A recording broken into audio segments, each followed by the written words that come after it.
Hello and welcome to Champions for God Vacation Bible School. I'm Uncle Russ and this is my friend JJ. Hello, JJ. What? Where are they? Where's who? Where are the girls? JJ, this is virtual VBS. The girls aren't actually here. They're sitting at home watching you online. That's not fair. Why not? Because now I can't see them. Yeah, and we don't have to watch them crawl underneath their chairs and hide either. They don't do that. No, never, never. I saw that. Yes, JJ. I know you saw that. And I saw that, JJ. What? I saw you moving your lips when I talked. So? I'm the ventriloquist. You are the dummy. No, you're not. What? What do you mean, no, you're not? I'm the ventriloquist and you're the dummy.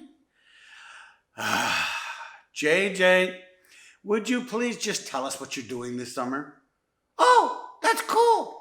I'm trying out for the triathlon. The triathlon? Uh-huh.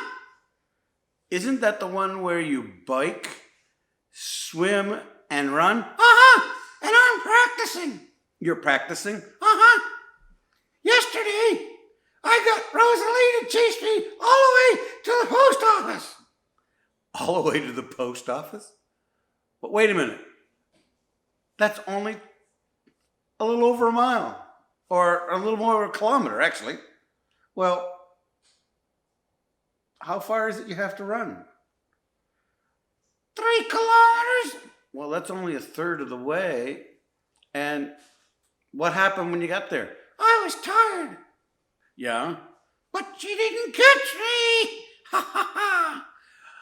Oh, okay. So you're gonna have to do some more work there, I take it.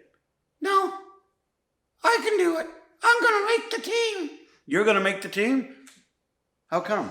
'Cause I'm Super JJ. Super JJ? Uh-huh.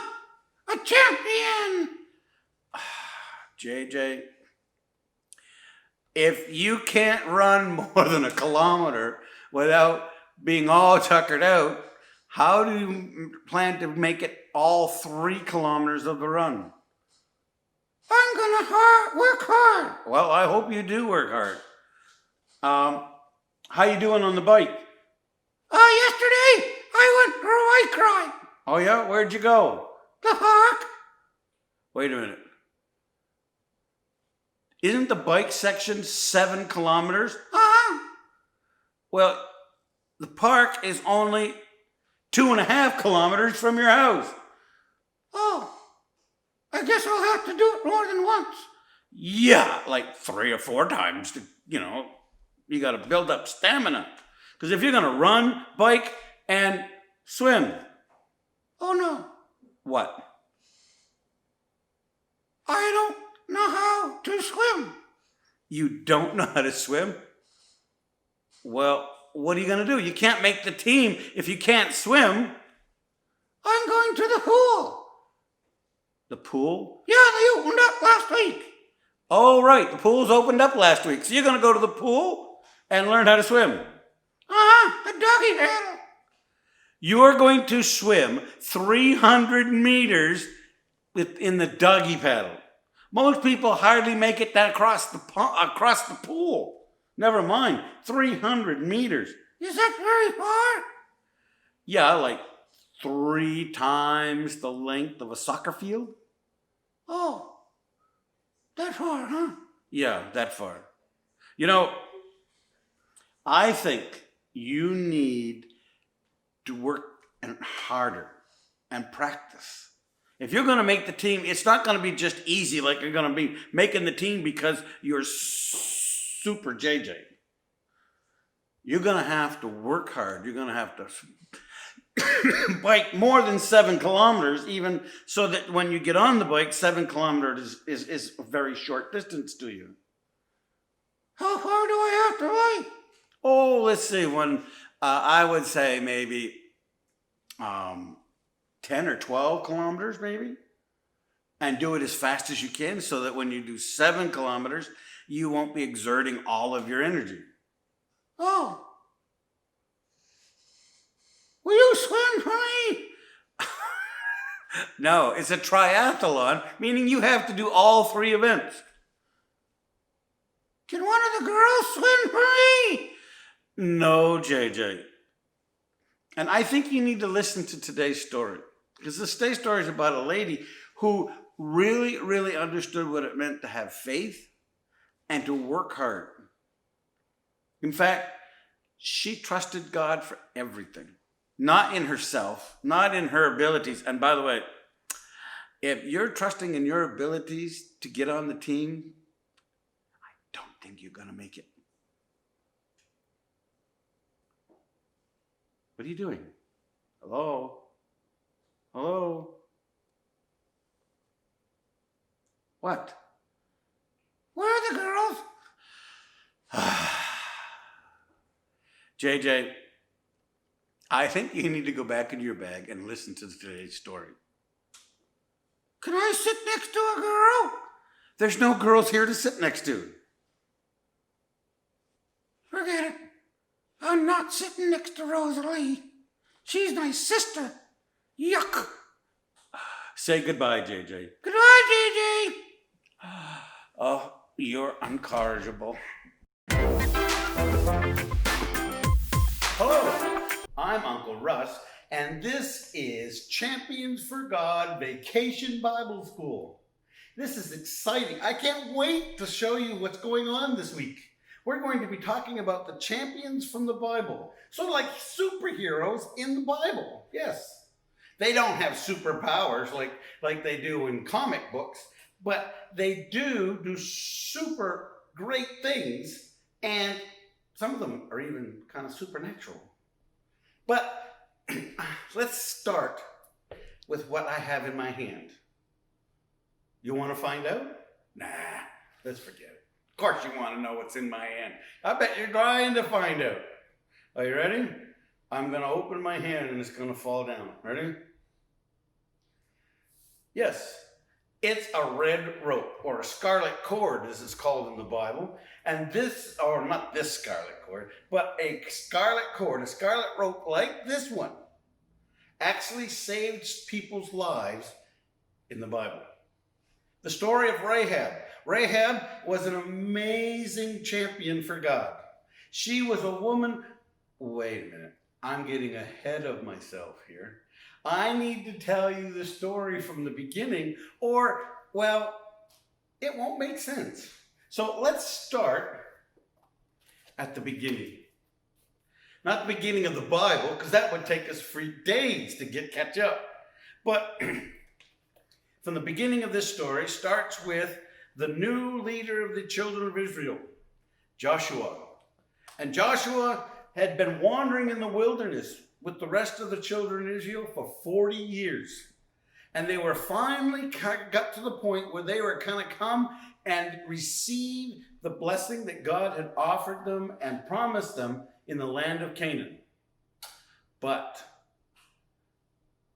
the land of Canaan had a number of walled cities, and the first one they were to come to was the city of Jericho. Not knowing exactly what to do at this point, Joshua gets an idea. I'm going to send 2 men to spy out the land. And while they're spying, especially, I want them to go to the city of Jericho and just see what's going on there. See what the people there are thinking and what their attitude toward us coming is.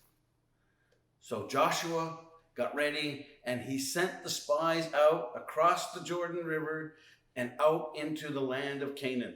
When they arrived in Jericho, it was late in the afternoon, early evening. And they were looking for a place. And God directed them to the home of, you got it, Rahab. Rahab was not considered a very important person. Rahab was actually kind of a sinner. You know what a sinner is, don't you? A sinner is someone like you or me. All of us are sinners. The Bible tells us we've all sinned and come short of God's glory. And Rahab was a sinner. She lived in the sin. She worshiped idols. There was many things about her that even the people of Jericho were ashamed to her. So you're saying, what's on the next page? You want to find out what's on the next page? I sure do. Are you ready? It's strange. It's a picture of a wall. Isn't that strange? That we'd go through all the pictures we could do, we did a wall. But this wall is very special. This is the walls of Jericho. Jericho was a fortress city. The walls were 30 feet tall and 12 feet thick. You could race chariots across the top and never miss a beat. Wow, that would have been exciting to watch a chariot race across the walls of Jericho. But that's not what the walls were built for. The walls were built to keep armies out, their enemies out. And the people of Jericho were not afraid of anything. Not because they trusted in their gods or the real God that we worship, but these walls. All of their faith and trust was in the walls. And they thought there was nothing or no one that could harm them. Not only did they have great walls, but they had a great army. They had one of the best armies around, so they were not afraid at all. But they were also a very beautiful city. This city had many pools in it, and flowers, and palm trees. In fact, it was known as the city of palm trees. It was an amazing city. But unfortunately, this was an amazing city that did not please God. And because of their sin, I forgot to tell you what sin is. Sin is anything we think, say, or do that does not please God. You say, well, what does that mean? Like disobeying our parents, lying, cheating, hitting our brothers and sisters, fighting, all the things we do as we grow up, because we're born that way. We are born sinners. We're born, we might say, bad. You say, well, I'm not bad. No, probably for a kid, you're not.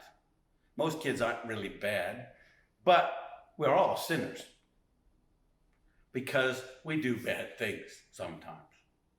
So therefore, we need a Savior, someone to come and to take the penalty for our sins. And we know, those of us who have been at Vacation Bible School before, or maybe in Sunday school, have learned that Jesus came and died on the cross for us, that our sins might be forgiven.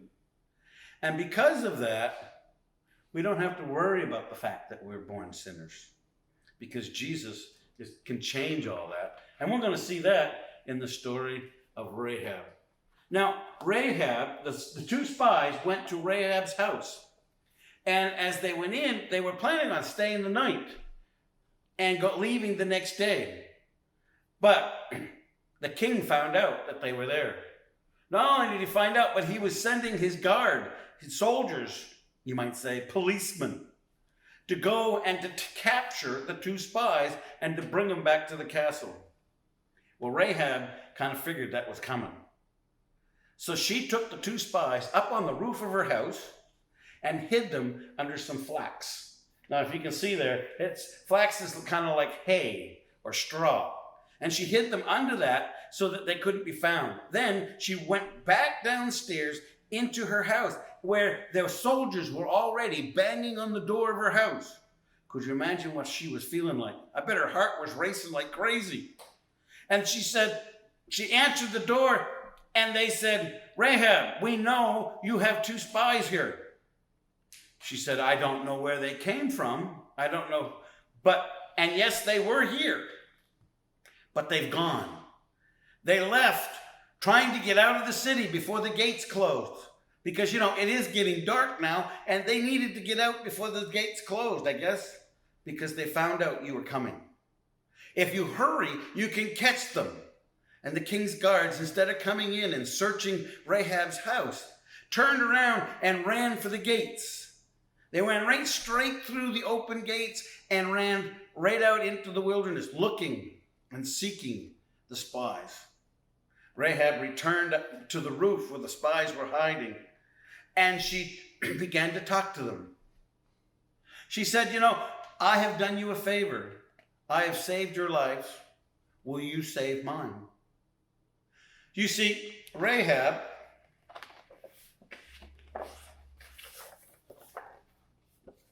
had been hearing what the soldiers knew as well. She had been told how God had parted the Red Sea, and the children of Israel, instead of walking on mud or water, were able to walk right straight through the Red Sea on dry ground. Could you imagine being a little boy, as little boys will do? Could you imagine walking through the Red Sea, and on each side of you there was these walls of water, and inside the walls of water you might saw fish swimming by. If I was there, I think I'd have snuck over by the water and walked along the wall of the water. And if there was a fish went, I'd just grab a fish and then I'd have something for lunch. Because, lunch is an important thing. It's one of the most important meals of the day. All 5 of them.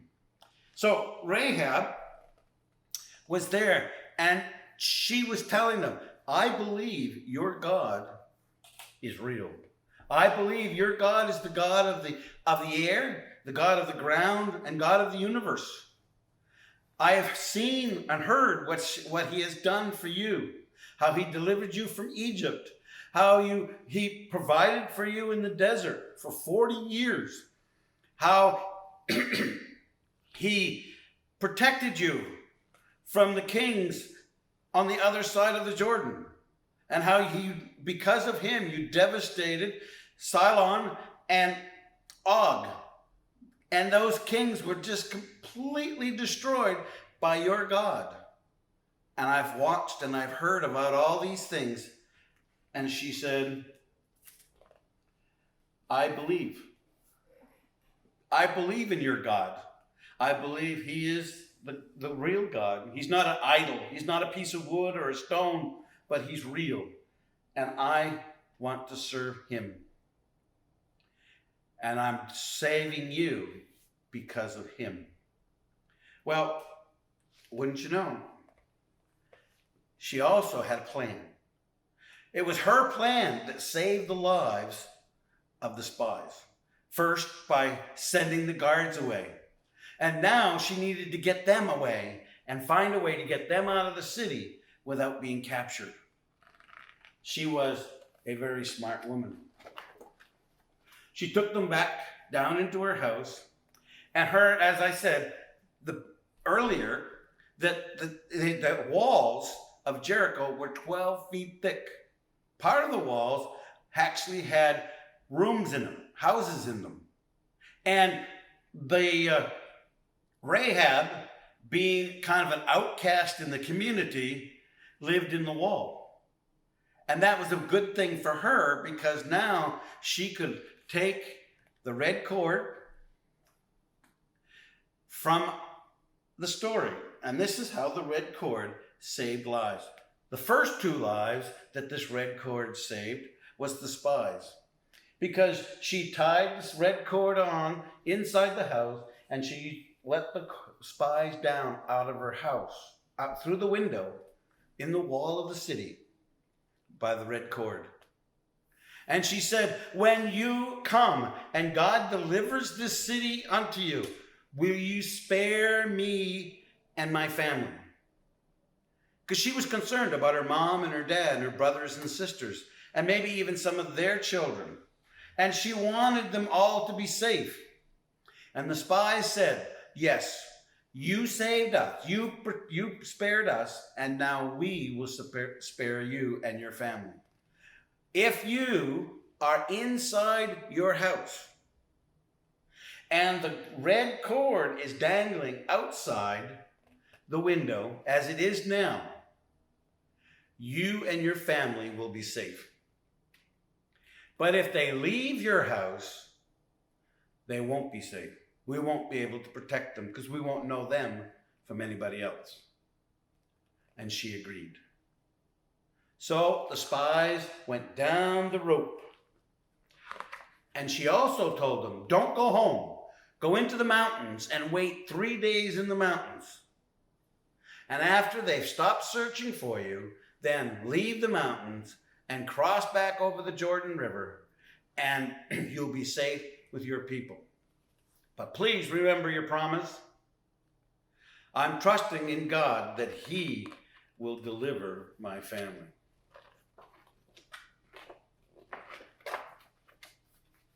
Wow.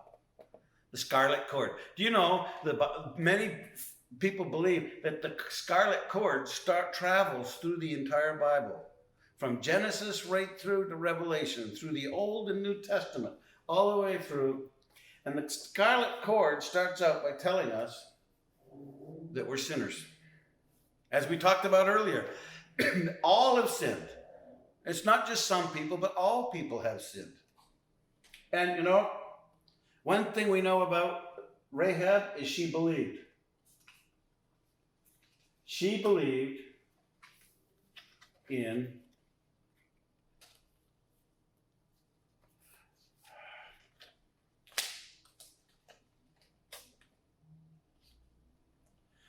the cross. The cross that Jesus died in her place.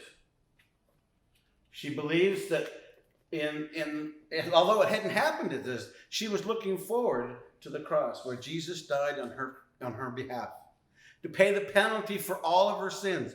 All the wrong things that she had done in the past no longer mattered because she believed God could forgive her, and He did. And Jesus one day went to the cross to pay the penalty for our sins. And after He died on the cross, they put Him in a tomb where He was there for 3 days. Just like the spies went out into the mountains for 3 days, Jesus was in the tomb for 3 days. And when He rose from the grave, they opened up the tomb, the door of the tomb, so all could see that Jesus was no longer dead, but alive. He rose from the dead. And because of that, our hearts are no longer black with sin or dark with sin.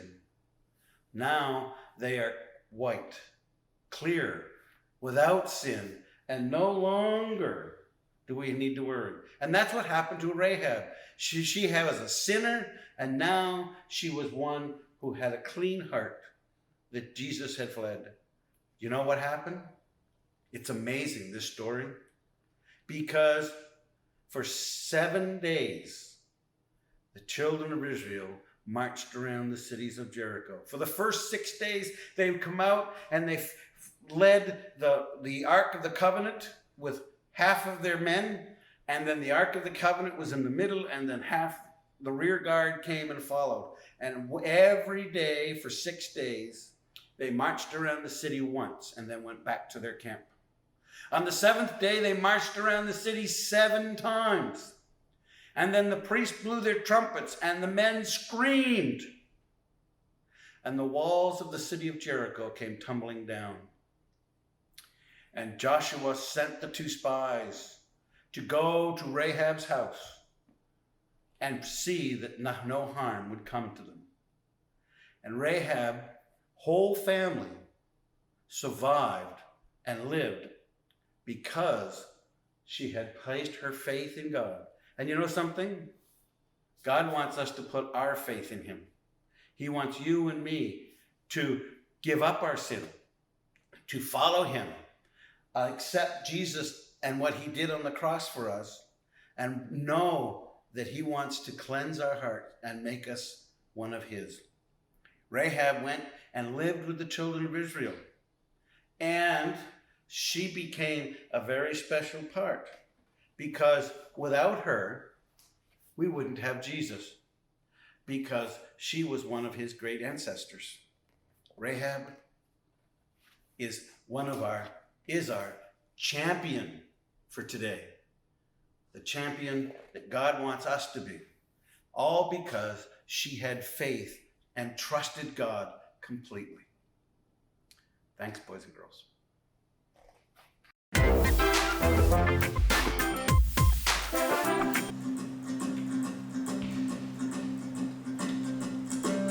No one is good.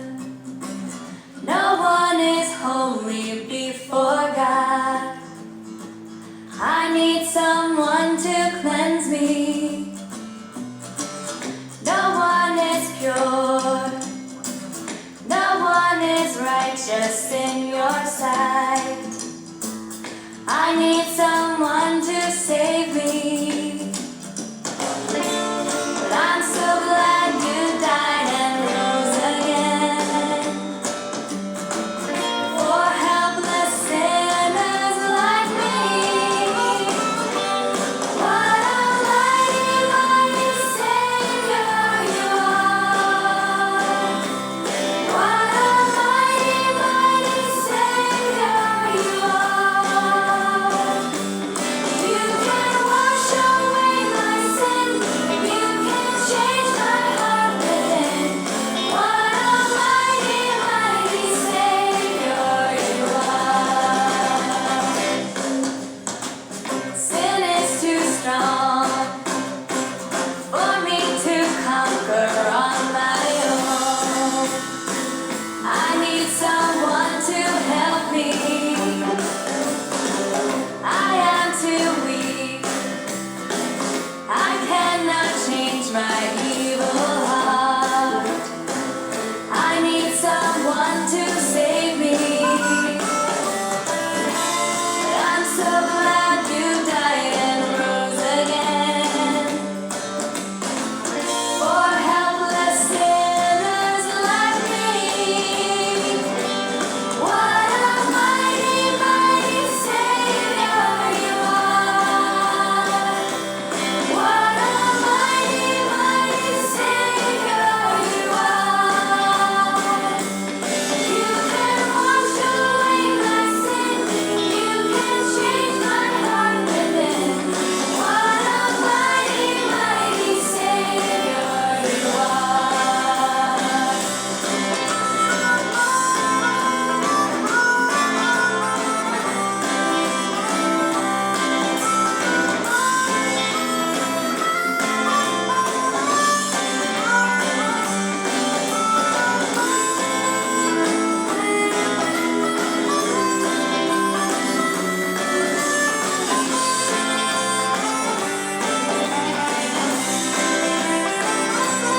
What a mighty, mighty Savior you are.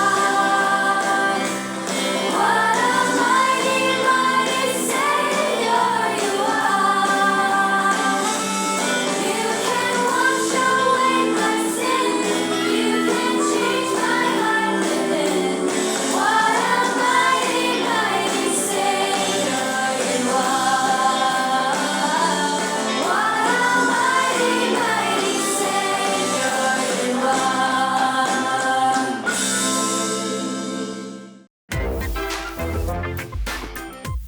Hey guys, I'm Hannah. And I'm Kira. And we're here to teach today's Bible verse. So this verse is taken from the book of John, chapter 3, verse 36. And this is what it says. He who believes in the Son has everlasting life, and he who does not believe in the Son shall not see life, but the wrath of God abides on him. And basically what this verse is saying is that people who put their faith and trust in God, when they die, will go to heaven to be with him and have everlasting life. But people who don't believe, put their faith and trust in God and believe in what he did for them will not go to heaven and be with him and live forever and have everlasting life. So the way we're going to do this verse is every time we say it, we're going to take a piece of the puzzle away until we have no puzzle pieces left. And then we're going to say it one more time with no puzzle pieces and see if you guys can remember it. And you're more than welcome to say the verse along with us. So let's begin. John 3:36. He who believes in the Son has everlasting life, and he who does not believe in the Son shall not see life, but the wrath of God abides on him.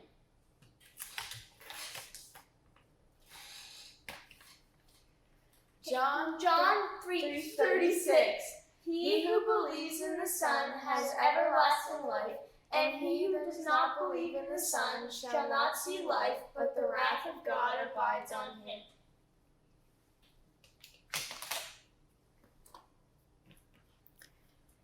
John 3:36. He who believes in the Son has everlasting life, and he who does not believe in the Son shall not see life, but the wrath of God abides on him.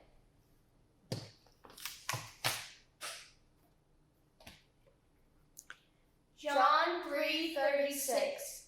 He who believes in the Son has everlasting life, and he who does not believe in the Son shall not see life, but the wrath of God abides on him.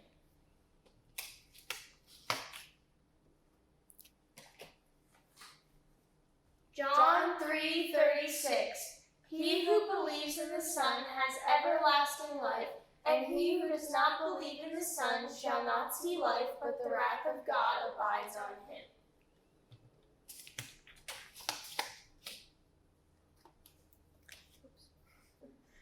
John 3:36. He who believes in the Son has everlasting life, and he who does not believe in the Son shall not see life, but the wrath of God abides on him. Let's say it one more time with no puzzle pieces.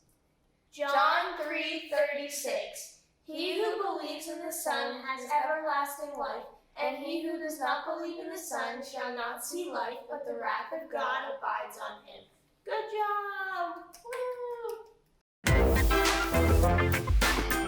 Hey guys, it's Spike and this is Ike, and today we have a really fun science experiment that you guys can try at home after you watch us try to complete it without failing. So let's see what you're going to need. So the first thing you're going to need is a coin, and this coin represents us. Keep that in mind, okay? And then you're going to need a spoon, a candle, an empty glass, then some water, red food coloring, a plate, and a lighter. And you might want to do this with parent supervision if you are younger. So just make sure you have a trusted adult or parent when you do this experiment. So the first thing you're going to want to do is put the coin on the plate. Remember, this coin represents us.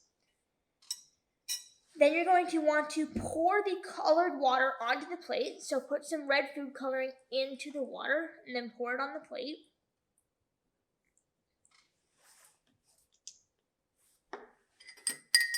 And this colored water represents sin, which is the things that we think, say, or do that disobeys God. And all of us have sinned. And then you're going to take the candle and place it in the middle of the plate. And the candle represents Jesus, who is the light of the world. And he came into this world to take away our sin, and he came for a purpose. So then you are going to want to light the candle.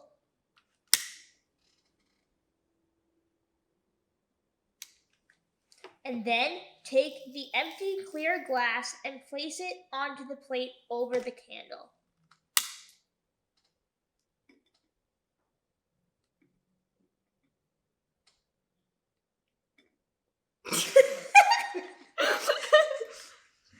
Hold up.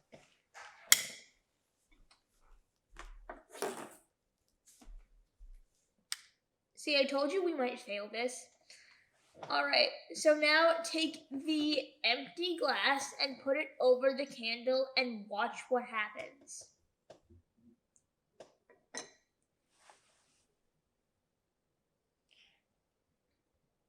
I don't know if you guys can tell, but the water is going up into the glass because of the glass being over the candle. So what this represents is the fact that when Jesus came into the world, he took all of our sins away, and because he died on the cross for our sins, we no longer have any sin because of Jesus' sacrifice for us.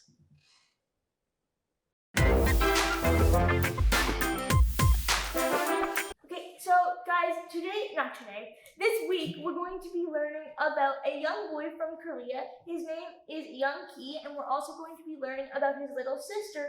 Her name is Soon Hee. So our story begins one morning when Young Ki wakes up, and he is from Korea, so it is really, really warm there. No matter if it's the winter or the summer, it's always super, super warm. So it was the summer, and he woke up and he looked out the window when he woke up, and he started daydreaming about going to the river where all the young kids would go when it was super, super warm outside. And he remembered the fun times with his friends, splashing around with them in the river, and just splashing each other to help cool down because they didn't have any air conditioners or fans or anything that we have to cool down. So instead, they went to the river and splashed around. So he woke up, and his little sister was sleeping next to him. There she is, right there. And he knew that his mother was out preparing breakfast. So he woke up his little sister, and obviously she's a lot younger than him, so she follows him everywhere.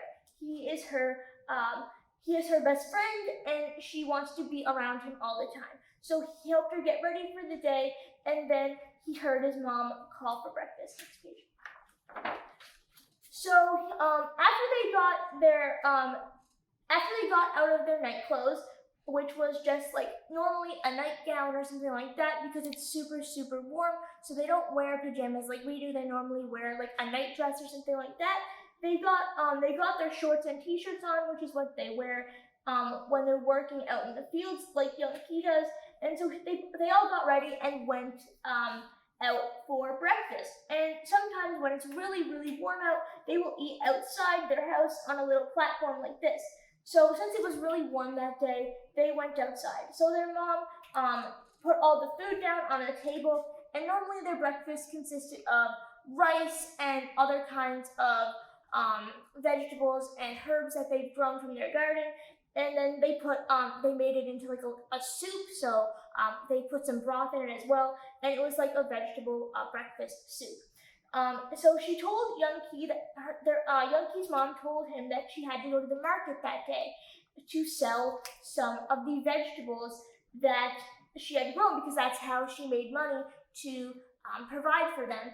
And Young Ki was not like the rest of the kids in the village. He could not go to school because his father had passed away, so he had to stay with his mom and his little sister and help take care of his sister when his mom had to go to the market to make money for them and help provide for his family. So she told him she had to go to the market that day, and he had to finish up with the rest of his chores, which was helping out around the house, helping in the garden and stuff like that.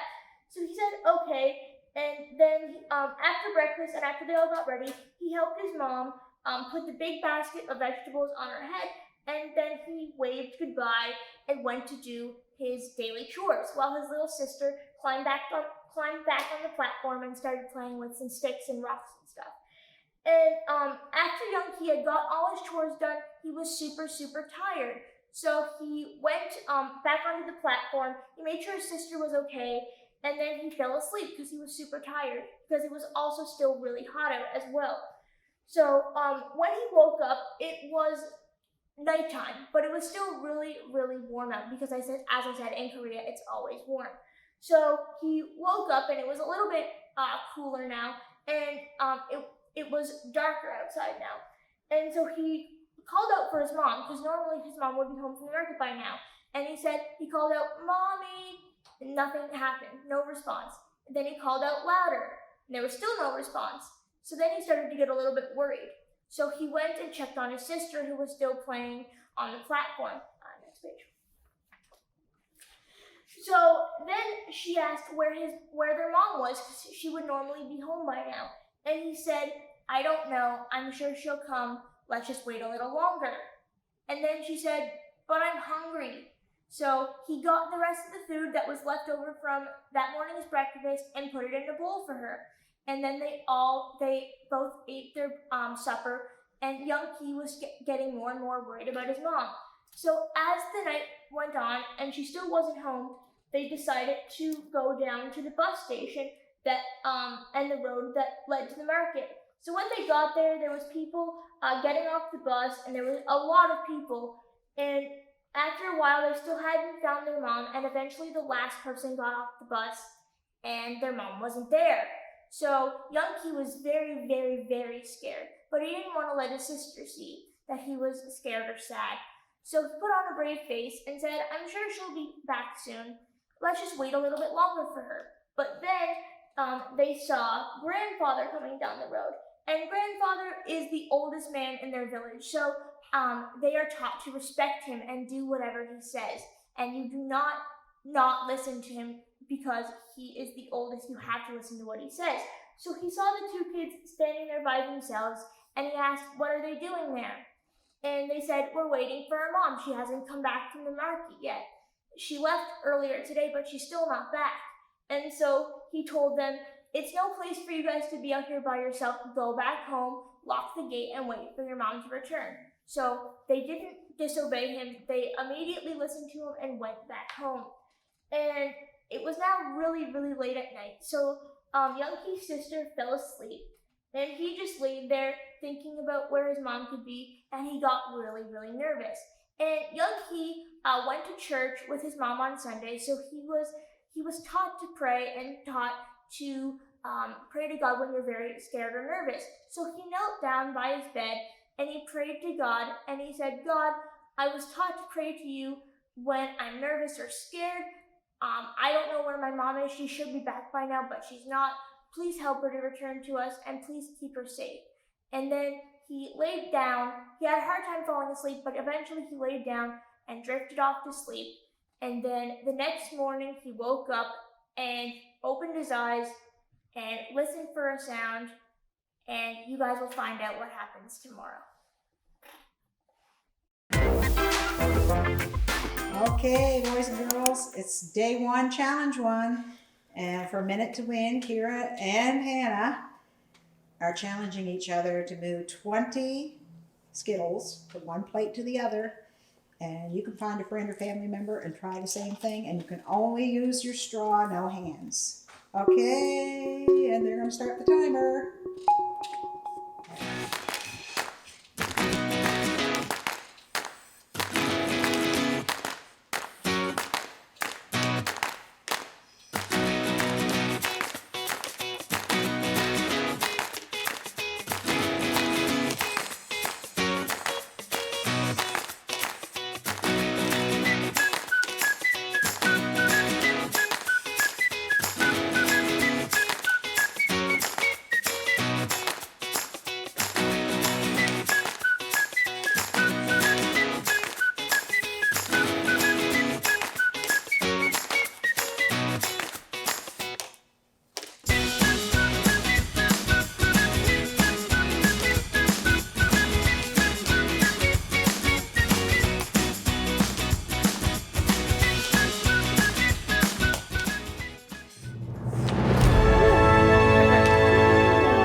Way to go, good job. As Rahab, I trusted God and my family was saved from the Israelites' attack on Jericho. I joined God's team by trusting Him alone. If you know Jesus as your Savior, you are part of God's team. Trust God alone to know you are saved. The next time you think it's up to you to earn your salvation by doing good things, stop and remember a champion's triple T to victory. Talk to God in prayer. Tell Him you are sorry for trusting yourself and not Him for your salvation. Think about God's Word. Say a Bible verse such as 1 John 5:13 to remind you that you can know that you are saved. Thank God that Christ paid for your sin on the cross and that He gave you the gift of salvation. Be a champion for God by trusting Him alone.